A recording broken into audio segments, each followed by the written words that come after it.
Friends, आपका स्वागत है मेरे चैनल लाइफ स्टडी 09 पर, जिससे आपको हो जाएगा अपनी पढ़ाई से प्यार।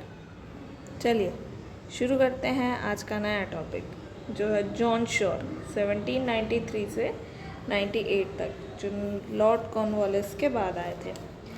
अब इनके ये सबसे छोटा टॉपिक है और इनके बारे में बहुत ज़्यादा कुछ नहीं है, बट हम बात करते हैं अगर 1768 की, ठीक है।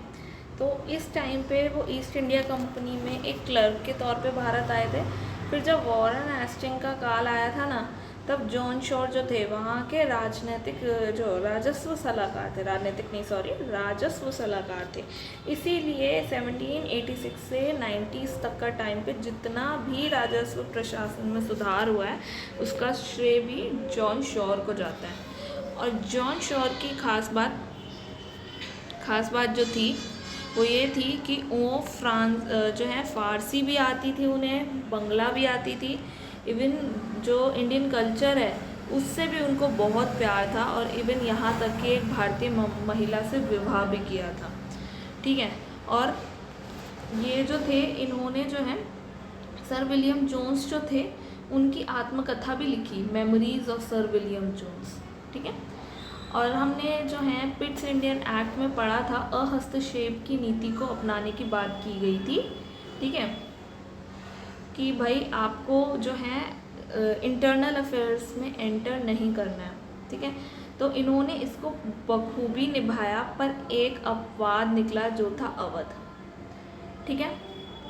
अवध एक इनका अपवाद था, जहाँ अवध का जो शासक था असफुद्दौला, उसने जो है अपना उत्तराधिकारी चुना था वाजिब अली को, पर जो है जॉन शॉर ने उसको उत्तराधिकारी नहीं बनाया। उसने सादुत खां को जो है गद्दी पर बिठाया। सिर्फ इस मैटर पे इसने जो है अपनी जो है दखल अंदाजी की, बट पॉइंट इज़ दैट कि भाई दखल अंदाजी की क्यों? ऐसा इसलिए क्योंकि जो अवध था वो बहुत इम्पॉर्टेंट एरियाज़ में से एक था, और इस पॉलिटिकल इंस्टेबिलिटी के कारण ना कंपनी के उसके जो हित हैं उसमें नुकसान पहुंच रहा था। तो ऑब्वियस सी बात है वो उन्हें बर्दाश्त नहीं होगा। अब एक और सवाल, उनके हितों को नुकसान क्यों पहुंच रहा था? तो इसका भी मैं आंसर देती हूँ, क्योंकि ये एक इम्पॉर्टेंट ट्रेड रूट था। यहाँ से एक जो है बहुत ही इम्पॉर्टेंट ट्रेड रूट होता था, तो यहाँ से, और इसी वजह से जब ट्रेड रूट यहाँ पे पॉलिटिकल स्टेबिलिटी के कारण अनसेफ हो जाएगा, तो उससे क्या होगा, इनका जो रेवेन्यू है वो डाउन जाने लगेगा, तो उससे इन्हें फ़र्क पड़ रहा था।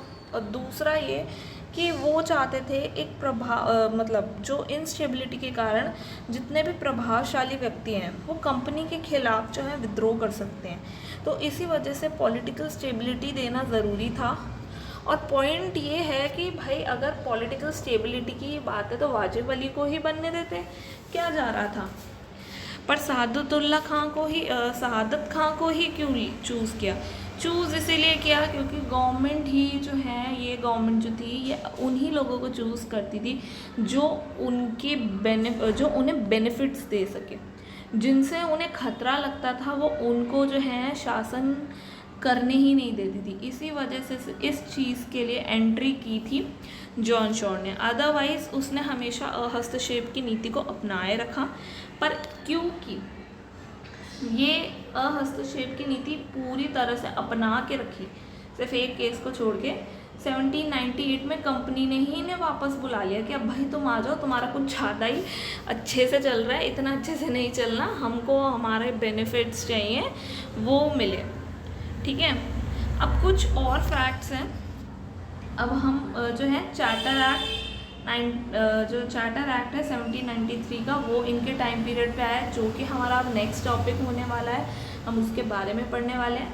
और इनके काल में जो है खुर्जा का युद्ध हुआ था 1795 में मराठा और निज़ाम के बीच में, जिसमें जो निज़ाम थे वो हार गए थे और मराठा जीत गए थे।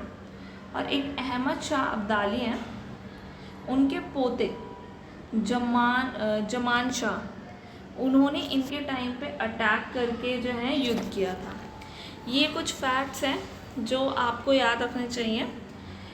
जो क्वेश्चंस MCQs में आ जाता है। इनसे रिलेटेड सिर्फ इतने ही जो हैं पॉइंट्स हैं जो आपको याद रखने हैं कि ये जो है राजस्व सलाहकार थे, इसीलिए इनके टाइम पे राजस्व प्रशासन में काफ़ी सुधार हुआ।